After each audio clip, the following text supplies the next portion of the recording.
Hello and welcome to the Bloomberg Business of Sports podcast, where we explore some of the big money issues in the world of sports. I'm Michael Barr. I'm Scarlett Fu. And I'm Damian Sassower. Oh my, look who we have from the Atlanta Hawks Senior VP of Finance, Lester Jones. We're talking basketball. Hello, Lester Jones. Welcome to the Bloomberg Business of Sports. Hey, good morning. Thanks for having me. Let's start with probably the big story that we're hearing that the NBA is thinking now of. I guess the way you want to call it is a hard cap spending limit in a new agreement with the NBPA. What have you heard about that? Do you agree with it? What are your thoughts? Oh, yeah. So it is a hot topic. I will say there's a lot of uncertainty around, whether they can actually achieve it or not. Initial conversations definitely been, a little bit of pushback from a player perspective. But, I mean, my personal and individual thoughts would be, I get it, right? So anytime you're entering a season where luxury tax payments are expected to be this astronomical amount and you just don't want teams to continue to jack up spending, you try to go and do something like a hard cap. But I also see the player side where you may, limit the upper earning potential of the guys in the top tier. So, I think both sides have a very good argument, and hopefully they can come to some sort of resolution, with the new CBA looming. So, it's an interesting concept, just depending on which side you fall on. But from a business perspective, player salaries is one of your highest expenses, single line item expense that you have. Mm-hmm. Do you want to manage it? Do you want to go into the tax? You have those conversations all the time. And, a hard cap would pretty much do away with that. So essentially, as the CFO of the Atlanta Hawks, which is more of a mid-market team as opposed to, say, Golden State, Brooklyn, the Knicks, the LA Clippers. I'm curious to get your take on how inflation is going to affect these negotiations. You mentioned player salaries is one of the biggest expenses. Clearly, they will keep that in mind. But how do you see this changing the contour of the discussions? I think it's going to have a significant impact. Anytime you talk in any inflation, area rate that's, depending on what stat you go with, 8 to 10% year over year, that's going to have significant impact to, especially a middle market to lower market team where, you already are trying to manage your expenses as best as possible. So when that bubbles up, I think the NBA has to take the position that they represent all 30 teams, right? And so you're going to have 30 different points of view. But for those that are in that middle market, you're really looking at, hey, inflation is going to hurt on top of the fact that basketball-related income is going to go up, but is it going to go up in correlation to inflation? Mm-hmm. And if it doesn't, then, how can you just keep having these astronomical player salaries? So then you start to have, and it starts to shape your point of view around, look, this is what's really happening to my bottom line. So you start doing, your cash flow projections on what happens if we do go into, a hard cap, and then what happens if you don't. But it all comes down to inflation. It really does. It's going to have a significant impact on the conversation.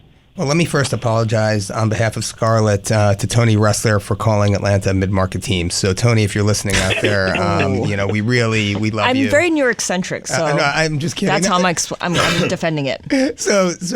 So Lester, tell me about how this all changes. I mean, you got to build, you've got to build the Atlanta Hawks. You effectively don't have as much money as some of these other teams like Golden State, like the Brooklyn Nets.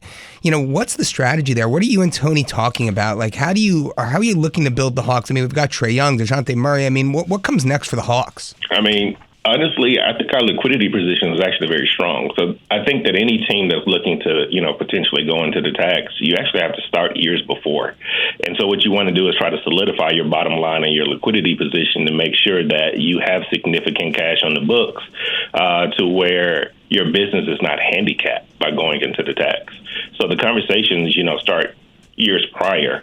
And so if you've been able to successfully manage that bottom line as you're going into it, and you got Trae and DeJounte, but as you're re-signing guys like, DeAndre Hunter, to their extensions coming off of their rookie deals, everything starts to become a little bit more expensive. So you just try to make sure that as you're growing that top line expense, that there are offsets, right? You have investments, you have other avenues of business that you're able to capitalize off of.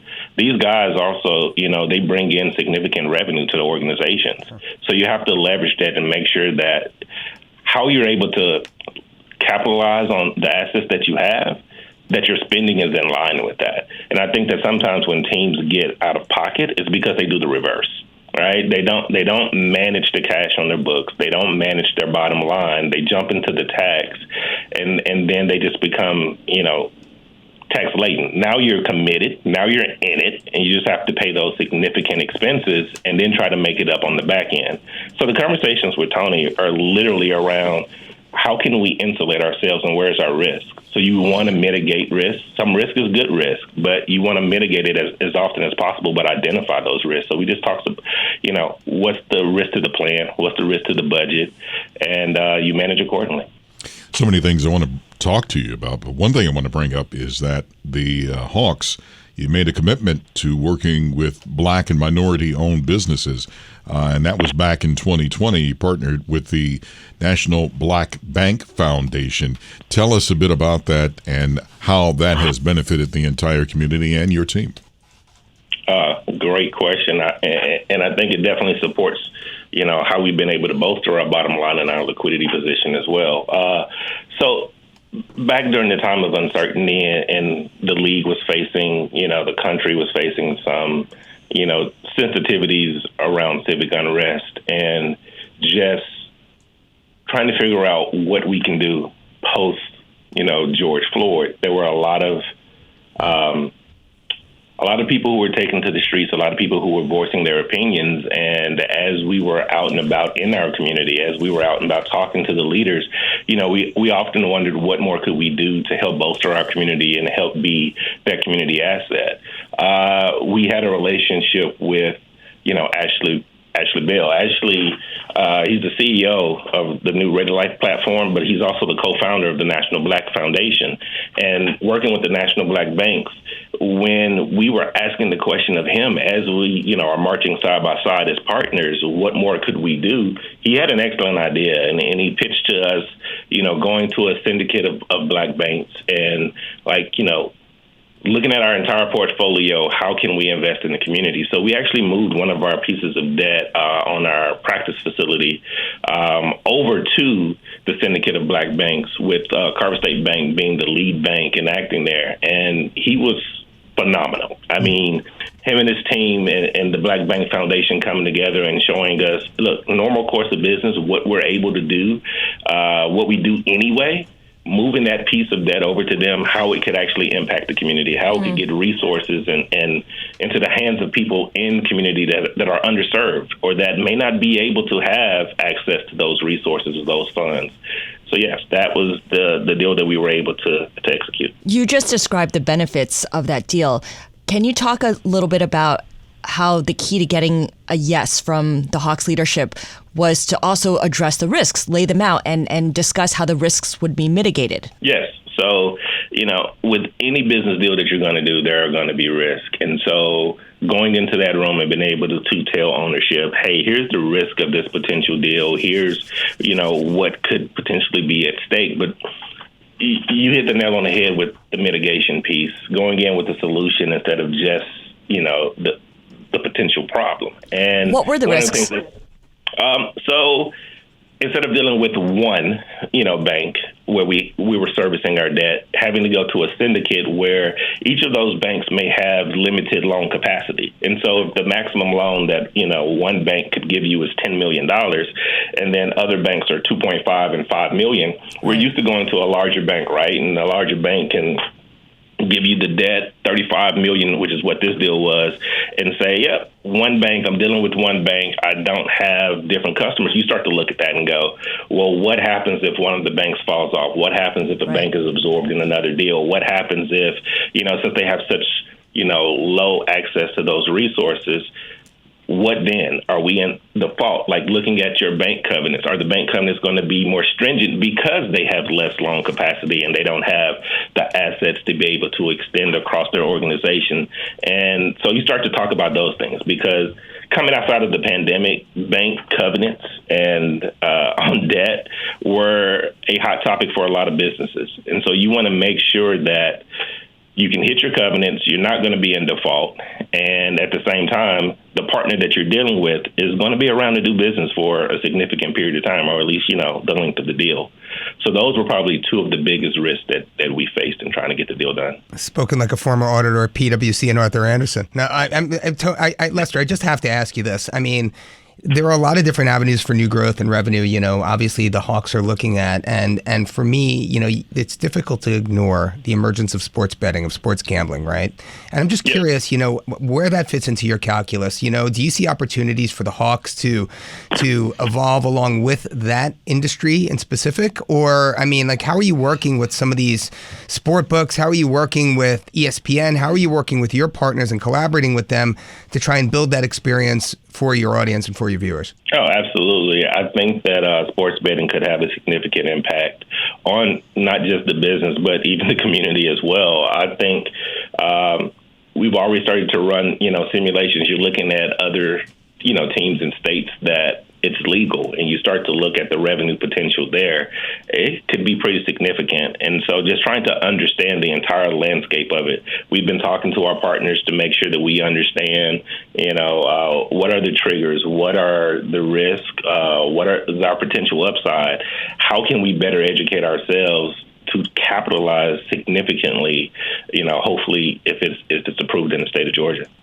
I've always said the thing that changed everything on the landscape of sports, not just the NBA, but the NFL, baseball, and I could go on, the NHL, was fantasy sports. Because now what happened is that a fan is forced not only to be a homer for their own team, is like, rah, rah, all right, go Detroit Pistons, this, that, whatever. But now you got to look at every player. That's right. You got to root for Trae Young. Yeah. You're a Knicks fan rooting for Trae Young. Go figure. You got to look. And, I think to me, that's the thing that took this, brought sports way into like the extreme mainstream that that people are saying. It's a deeper level of engagement. Yeah, across the board. Yeah, I your thoughts about that? Oh, absolutely.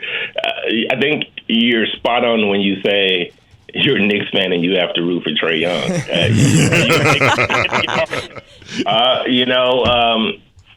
So.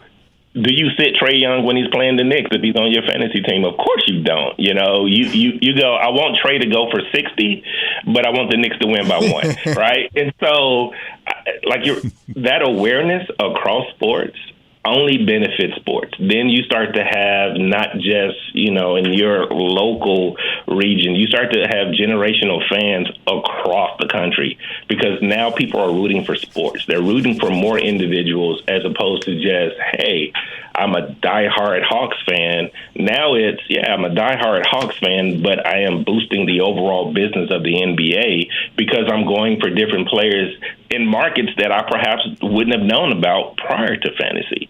And so fantasy, I think, is something that you can capitalize on in a more meaningful way, and that you can grow your landscape of the business by, advertising that, putting that out there and letting people know, hey, increase your awareness of the players across these different markets. And I think it will only bring back dividends for the league. You have to, I have to say, you have the number one advice when you're betting or you're playing fantasy sports. Don't bet with your heart, bet with your head. I'm not talking about take the emotion out of it. You got to take the emotion out of it because my wife, now crossing into NFL, she's a big 49ers fan, and I forgot the game that I bet against the 49ers. She said, "Why did you bet against the 49ers?" I said, "Well, honey, they're not going to win." Now, the sleeping on that couch that night was very good, but after that, and that's the main thing I'm trying to say, Scarlett, is that like you said, take the emotion out of it. Especially if you're playing fantasy sports or betting. Spoken like a true expert. I got to ask you, Lester, you mentioned that fantasy allows fans from different cities, different regions, different countries to latch on to players on your team and widen your fan base. Can you give us some demographics, some numbers on what the Atlanta Hawks fan base looks like now as a result of things like fantasy sports, sports betting, all of that? I'll even take it one step further, and we were able to participate in the global games, and we played the Milwaukee Bucks in Abu Dhabi. right, for preseason. We played 2 games there, and just the reception that the team received and just the fan base in general, you'll actually be surprised maybe by the fact that internationally, our number 1 fan base is actually in Thailand. And so Thailand, of all places, right? And so as we run in those demographics, like I would say prior to the last 3 years, approximately 82% of mentions, follows were in the Southeast region for the Atlanta Hawks. And now internationally, our uptick has been almost 42%, I would say, across the country and the region as the emergence of Trey, and then now especially with DeJounte and the team coming together, now our mentions are up over 300% across the country. And so just in that, you start to look at it and you start to see, well, where is it coming from? It's coming through platforms such as, the fantasy sports, and you're starting to see more people place a few more bets on the Hawks to cover games and, point spreads and differentials. And so that's coming out of, Vegas primarily. You start to look at that and you're looking at partnering with somebody that is in that space. Those analytics speak for themselves. You're talking triple-digit growth in mentions and awareness. It's not a coincidence that you start to see the uptick. I mean, prior to, Trey, it's been a long time since we've had somebody with a top 100 jersey sales in the NBA. And so as Trey starts to break into that upper stratosphere, as now we have DeJounte and he's in that upper stratosphere, you start to look at that, and those analytics, they're pretty compelling. I'm still stuck on the Thailand thing. I mean, it's only a matter of time before someone signs a big endorsement deal with PTT or Bangkok Decent Medical Services at this point, and playing some exhibition games in Chiang Mai. Lester, before you go, I have to ask you just one question. Obviously Tony Ressler, you work closely with him. Grant Hill, he's another owner of the team. Sarah Blakely, Spanx co-founder, she's an owner. Jesse Eisler, my man Jesse Eisler, have you ever run in Driveway to Hell with Jeffrey Eisler? Have you ever done a half marathon with the man himself? I have not. But Jesse is phenomenal. We also serve on the Atlanta Hawks Foundation board together. And Jesse, he's definitely committed to overall wellness and foundation. And he had an idea. He'd probably get mad for telling, but he had an idea before. Hopefully it's not a theme song for the Atlanta Hawks. No, I'm just kidding. No. It was, he wanted to do, a marathon event that ended at the arena and give tickets to people who participated in the marathon. And it was like, we probably might want to do it the day before and give them the tickets to the game instead of running to the arena and having them enter. I love Jesse. He's the best. Yeah, that's fantastic. Atlanta Hawks Senior VP of Finance, Lester Jones, you are so kind to talk with us and lay a whole bunch of knowledge on us on the Bloomberg Business of Sports. Thank you so much, sir, for talking with us. No problem. Thank you guys for having me. This has been the Bloomberg Business of Sports podcast, where we explore some of the big money issues in the world of sports. I'm Michael Barr. You can follow me on Twitter at Big Bar Sports. I'm at Scarlet Fu on Twitter. I'm Damian Sassower at DSassower on Twitter. You can get our podcast because, hey, we broadcast them every Monday, Wednesday, and Thursday. Download the show wherever you get your podcasts.